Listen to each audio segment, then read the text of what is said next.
They left her to die in the desert until Apache took her in and taught her to fight like one of them. Elara wiped the sweat from her brow and squinted at the endless stretch of sand before her. The sun blazed overhead, and the air shimmered with heat. She could feel every drop of moisture leaving her body, and the weight of her backpack pressed hard on her shoulders. She had thought the desert would be just another challenge on her expedition, but now it seemed more like a cruel punishment. Her heart sank as she remembered how her own team had left her behind. They had smiled, shrugged, and told her to catch up, or rather, to try to survive. She had no water, almost no food, and the harsh desert seemed to stretch forever. The thought of dying out here was terrifying, yet Elara refused to let fear control her. She had survived worse. She could survive this. The sun was high in the sky, burning bright, but there was no shade. She stumbled over a jagged rock and fell forward, scraping her hands. The pain stung, but it was nothing compared to the thirst clawing at her throat. Her water bottle had been stolen, or perhaps it had been left behind in her chaotic retreat. Either way, the result was the same. She had to find water, and fast. Elara looked around. The desert was both beautiful and deadly.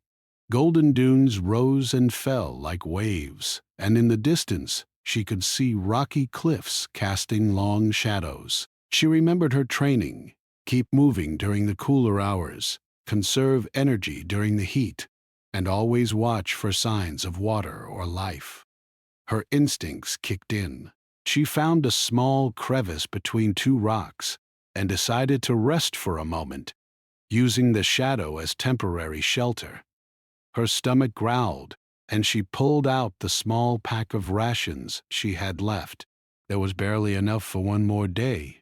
She chewed slowly, savoring each bite. Her mind wandered, thinking of her team, the betrayal, the greed that had left her here. Anger rose within her, but she pushed it down. She needed her mind clear, not clouded by resentment. After a while she stood again, brushing sand off her clothes. The desert seemed endless, but she could not stop. She scanned the horizon and noticed a faint shimmer that might be heat, or perhaps a distant mirage. Her stomach sank. She had learned from books that mirages often appear where water is not, teasing thirsty travelers. Still, she had no choice. She needed to investigate. Elara trudged toward the shimmer, her boots sinking into the soft sand with each step. Her throat felt like sandpaper, and every movement was exhausting. She thought back to the survival lessons her grandfather had taught her when she was a child. The desert respects patience, Elara. Ali! It does not forgive haste. She tried to move slowly, methodically, conserving energy. Hours passed, or perhaps it was minutes. Time seemed distorted under the relentless sun. Her skin was hot, her lips cracked, and her vision blurred. She tried to focus on breathing in and out, reminding herself that panic would not help. In her mind, she began mapping the land: dunes, rocks, possible shelters. Anything to keep her mind sharp and not give in to despair. Suddenly, she noticed a bird circling overhead. A small glimmer of hope sparked in her chest. Birds often flew near water, she remembered. Perhaps there was a hidden spring nearby. She shaded her eyes and tried to follow the bird's flight path. Her legs ached, her feet blistered, but determination carried her forward. By late afternoon, she stumbled upon a shallow depression in the sand. The ground was cracked, dry, but there were tiny signs of life: scattered leaves, small tracks. Elara's heart beat faster. Could this be a sign of water nearby? She dropped to her knees and began to dig, carefully, using a small tool she carried for sampling soil. Dust filled her lungs, but she ignored it. After a few minutes, her fingers brushed against cool, damp soil. Relief flooded her body. Even a tiny source of water could keep her alive. She drank slowly, savoring every drop. Her body felt a little stronger, though the sun was beginning to dip lower in the sky, turning the desert a fiery red. She needed shelter soon, or the cold desert night would be just as deadly as the scorching day. Alara continued walking, looking for a place to rest. The wind picked up, carrying fine sand that stung her eyes. She wrapped a cloth around her face and moved cautiously. In the distance, she spotted jagged cliffs that might offer some protection from the wind and night chill. Her pace quickened, driven by necessity. As night approached, the temperature dropped sharply. Alara found a small overhang in the cliffs, enough to block the wind and provide a bit of security. She huddled beneath it, shivering as she pulled her thin jacket tighter around her. Stars began to appear in the sky, vast and brilliant. The desert night was cold, silent, and awe-inspiring. It reminded her how small she was, yet how resilient humans could be.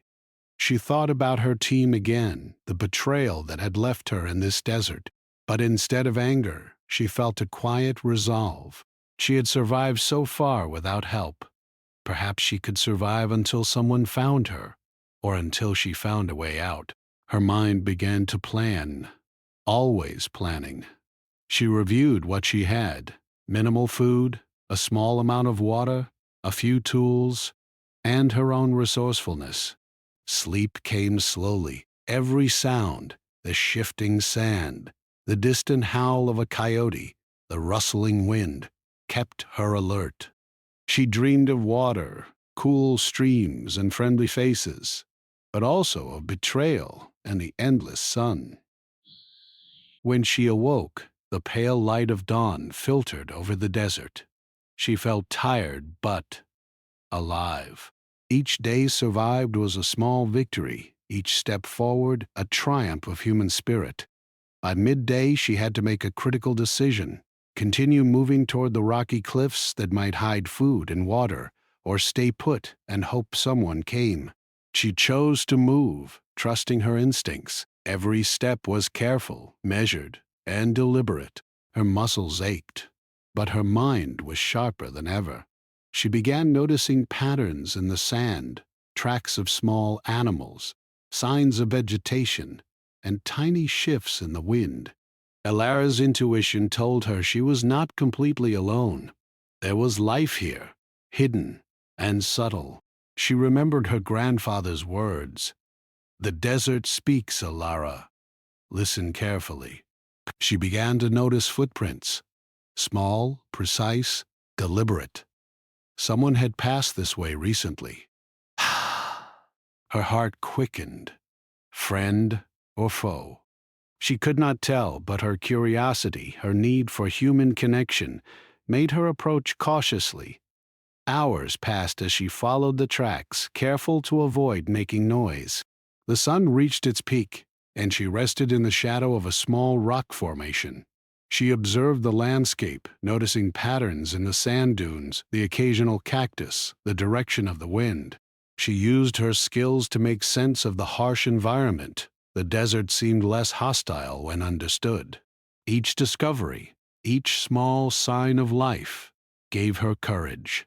As the afternoon waned, Alara spotted smoke rising in the distance. Her heart leapt. She didn't know who it was, but the presence of fire meant life, meaning humans, perhaps friendly humans, were near. The smoke was faint, blending with the heat waves, but she could see it if she focused. Slowly, cautiously, she made her way toward it. Her legs were heavy, her body weary, but her mind was sharp and alert. She thought of strategies: move quietly, remain hidden, observe before revealing herself. She needed allies, and this could be her chance.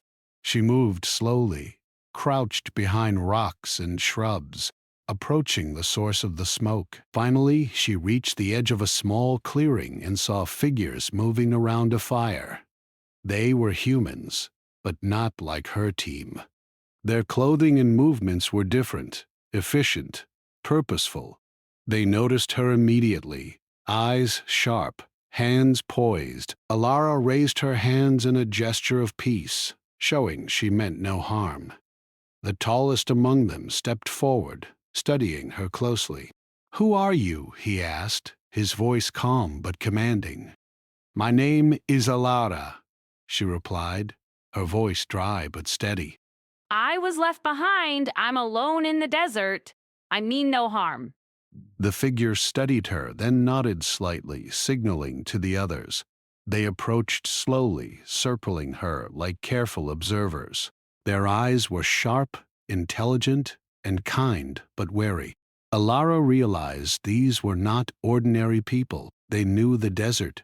They respected it. The man finally spoke. "You are lucky we found you.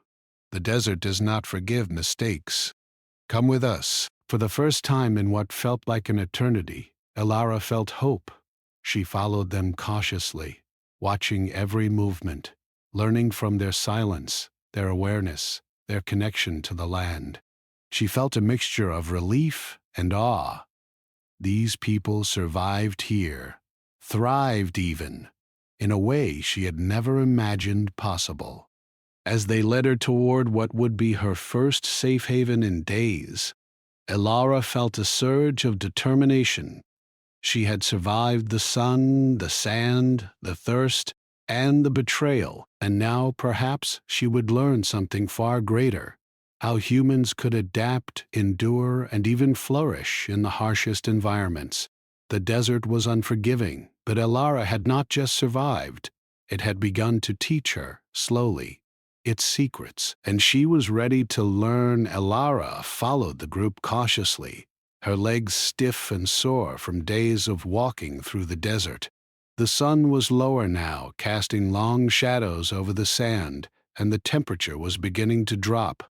The humans who had found her moved with ease, stepping silently over rocks and sand as if the desert itself obeyed them. Alara's curiosity grew. These were not ordinary travelers. They seemed connected to the land in a way she had never seen before. The tallest among them, the one who had spoken to her, led the way. His name was Makia, and his presence demanded respect without words. He glanced back at her occasionally, assessing her, but never with judgment, only caution. Finally, they reached a cluster of low, sturdy dwellings nestled against a rock face. Smoke rose from a small fire pit in the center, and the smell of cooking meat filled the air. Alara realized these people had made the desert a home. Makia gestured for her to sit near the fire. Other members of the group, mostly men and women with sharp eyes and steady hands, watched her quietly. One of them brought water in a carved gourd and handed it to her. Alara drank eagerly, the cool liquid soothing her parched throat. She felt strength returning slowly, but she remained cautious. She had survived this long by being careful, and she would not abandon that instinct now. Finally, Makia spoke. "You survived the desert, alone. That shows courage. But surviving is only part of it. Here, you will learn to live with it." Alara nodded, too exhausted to speak. Her mind was still spinning from the ordeal, but a spark of hope ignited. Perhaps she could not only survive, but also learn from these people. The night was calm, and the desert stars glittered above like a million tiny fires. Alara noticed how the others moved around the camp silently, performing tasks with efficiency. They respected the land, they seemed to understand it, and they respected each other in a way she could not yet fully comprehend. The following day, her training began. Makia was patient but firm. "The desert tests you every day," he explained. "It watches, it waits. You must be ready."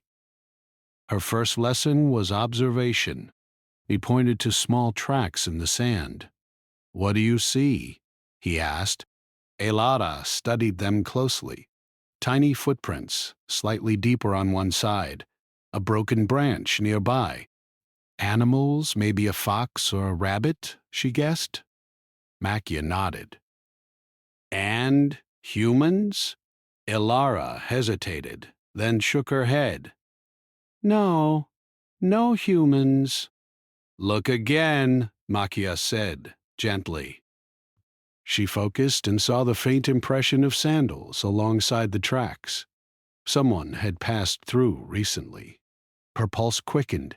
She realized she was beginning to see the desert differently, not as a threat, but as a story to read. I have a way. Next came lessons in moving quietly. Makia demonstrated how to step on different surfaces, sand, rock, dry leaves, without making noise. Ilara stumbled at first, but soon she felt her body attuning to the terrain. It was exhausting, but thrilling.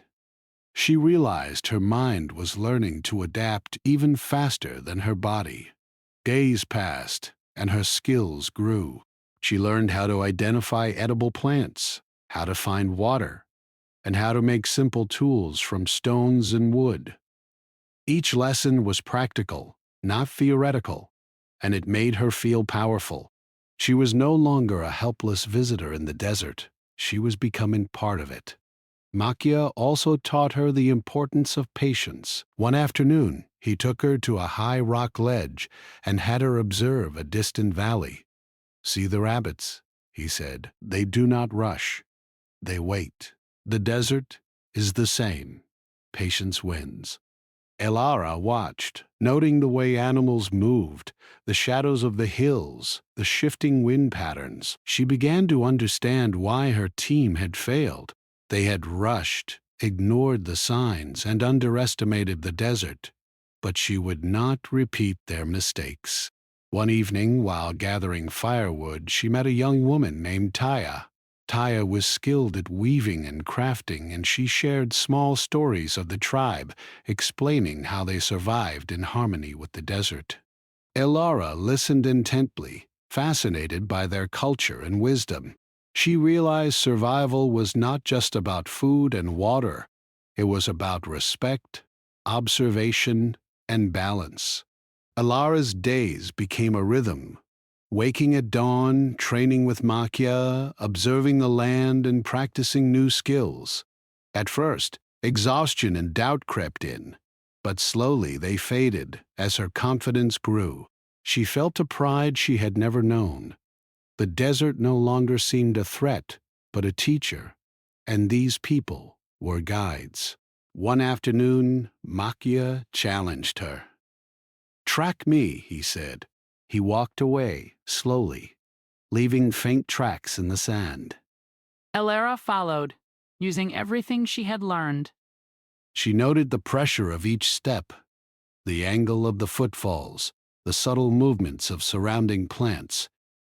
Slowly, she closed the distance. When she caught up, Makia nodded approvingly. "You are learning quickly. Your mind is sharp. Remember, survival is not just about strength. It is about thought and timing." That night, around the fire, Ilara thought of her past, of her team, of the betrayal that had left her in the desert. But now, she did not feel anger. She felt gratitude for this second chance, for the people who had found her and for the desert that had tested her. Her connection with the tribe deepened. They taught her to hunt, using tracking and observation instead of weapons, to predict weather patterns, and to move through the desert silently and efficiently. Ilara marveled at their wisdom. Each day she grew stronger, smarter, and more attuned to the world around her. Then came her first real test. Makia led her to a small canyon where water was scarce and hidden. She had to locate a source using her senses and knowledge without direct guidance. Hours passed, sweat and dust coating her skin, until finally she found a narrow crevice where water pooled faintly. She drank carefully, savoring the life-giving liquid, feeling a deep sense of accomplishment. She had done it on her own. Makia watched her quietly, pride in his eyes. "You are ready for more." not just to survive, but to understand the desert and yourself. That is the true lesson. Elara realized he was right. She had learned to endure, to think, to read the land. More importantly, she had learned to trust herself. The desert had stripped her down, but it had also built her back up, stronger and wiser than before. Over the next weeks, she continued her lessons, mastering skills that had seemed impossible at first, navigating by the stars, reading subtle signs in sand and plants, predicting weather changes. Each day she felt less like a helpless outsider and more like a part of this hidden world. By the time Part 2 drew to a close, Elara had transformed. She was no longer the abandoned girl left to die in the desert. She was a survivor, a student of the land, and a human capable of incredible resilience. She had earned the respect of Makia and the tribe, and she had begun to understand what it truly meant to fight, not with weapons, but with intelligence, patience, and courage. The desert, once a place of fear and despair, had become a classroom, and Elara was ready for the next lesson land. But today felt different. A sense of purpose pulsed through her veins. Today, she would put all that she had learned to the test. Makia approached her, his movements deliberate and calm. "Today," he said, "you will learn more than survival. You will learn understanding. There is a challenge for you." Elara followed him to a narrow canyon, winding and steep, where shadows danced and light flickered across the sand. The air was dry but carried subtle scents, plants, dust, and something else she couldn't quite place. Makia stopped at a small ridge overlooking the canyon floor. "There is a task waiting for you," he said. "You must navigate the canyon and find the hidden spring. Use all you have learned. No help will come from us." Elara nodded, feeling both excitement and tension. This was the ultimate test of her skills: observation, patience, tracking, and understanding the desert. She took a deep breath, reminding herself of the lessons she had absorbed. Her mind sharpened, her senses heightened. She moved carefully, her feet adjusting to the shifting sand, listening to the faint whispers of the wind. Every step mattered. She noticed the patterns in the sand, tiny depressions made by small animals, broken twigs, and subtle shifts in the rocks. Each clue told a story, a path to follow. Hours passed. The sun climbed high, casting stark shadows. Elara relied on her knowledge of the desert to remain hydrated, drinking sparingly from the small water supply she had brought. Her body ached, but her mind was alert. She reminded herself of Makia's words: "The desert tests patience, thought, and courage. Strength alone is never enough."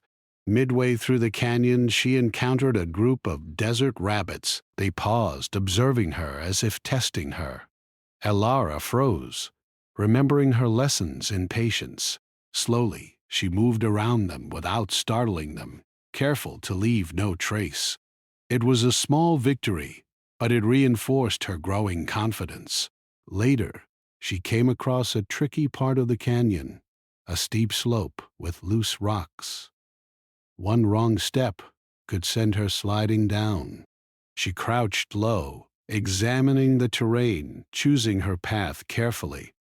Her hands brushed against rocks and sand, feeling texture and stability. Step by step, she descended safely. Her heart raced, but a quiet thrill surged within her. Finally, as the sun began its descent, she spotted the faint shimmer of water between two rocks. Her eyes widened. "A hidden spring!" She approached cautiously, kneeling and examining the surroundings. It was small, but enough to quench her thirst. She drank slowly, savoring each drop, feeling the life return to her body. Elara took a moment to observe. The spring was not just a source of water. It was a haven, a symbol of the desert's lessons. She realized the desert was not just a place to survive. It was a place to learn, to grow, and to understand herself.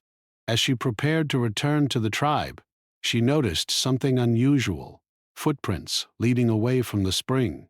They were unfamiliar, not like the tracks of the animals she had been following. She frowned, curiosity mixed with caution. The tracks led to a hidden alcove. Elara crept closer, her senses alert.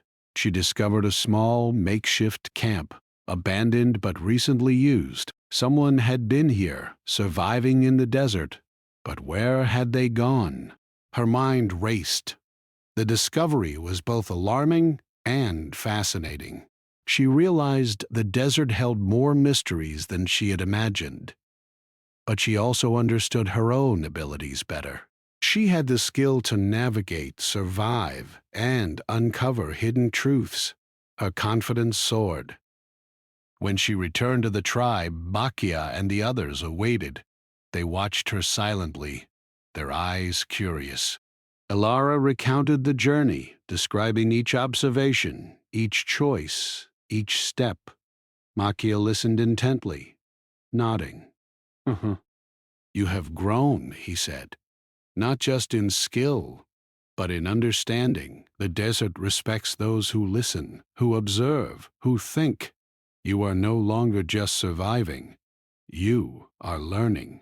Over the next days, her integration with the tribe deepened. She began to participate in their daily routines, helping gather food, teaching younger members what she had learned, and learning even more from the elders. Her respect for the desert and for the people who thrived within it grew immensely. One evening, Taya shared a story by the fire. It was about a young scout who had once been lost in the desert, but had found wisdom and strength by observing the land. Elara listened closely, realizing the parallels to her own journey. She felt a deep connection to the tribe, their values, and the lessons of the desert. Then came a new challenge. Word spread that a group of explorers had become lost in the outer reaches of the desert, much like Elara had once been. Makia turned to her, his eyes steady. You know this land now. You have learned its ways. You must help guide them safely. Elara felt a mixture of fear and determination. She had been in their place, helpless and abandoned. Now, she had the knowledge and the skill to make a difference. She prepared carefully, packing essentials and reviewing every lesson she had learned. As she set out with a small team from the tribe, her heart pounded with anticipation. The desert was harsh, unpredictable, and unforgiving. But Elara had learned to read it, understand it, and move with it. Each step forward was a demonstration of human intelligence, adaptability, and resilience. The journey was tense. The lost explorers were disoriented, scared, and running low on water. Elara guided them patiently, observing the landscape, finding subtle signs of safe paths, and using signals the tribe had taught her. Her calm and resourcefulness instilled confidence in the others. She became a beacon of hope in a vast, challenging environment. Through careful planning, observation, and clever navigation, Elara led the explorers back toward a safer area, away from the dangers of dehydration, rough terrain, and exposure. The explorers marveled at her skill, unaware of the depth of her training and the challenges she had already overcome. By the time they reached a more secure part of the desert, the explorers were exhausted but grateful. They looked to Elara with awe, recognizing her knowledge and capability. For Elara, it was a moment of triumph. She had turned her own experience of abandonment and struggle into wisdom and leadership. When she returned to the tribe, Makia nodded in approval. You have grown beyond what I imagined. You understand the desert, yourself, and others. That is the true power of humanity: intelligence, resilience, and courage. Elara smiled, feeling a deep sense of fulfillment. She had survived, adapted, and thrived. The desert, once a place of fear, had become a place of mastery, and she had learned that human potential was limitless when guided by patience, observation, and respect. As night fell, Elara sat by the fire, reflecting on her journey. She had been abandoned, left to die, but now she was not just surviving. She was leading, teaching, and inspiring. The desert had tested her, and she had risen to the challenge. Her spirit, intelligence, and courage had proven that humans could adapt and thrive even in the harshest environments. The stars above seemed brighter that night, as if acknowledging her triumph. Elara felt a deep connection to the land, the tribe, and herself. She was no longer the abandoned girl of the desert. She was a survivor, a student, a guide, and a symbol of human ingenuity and resilience. And she knew that whatever challenges lay ahead, she would face them with the same intelligence, patience, and courage that had carried her through the desert thus far.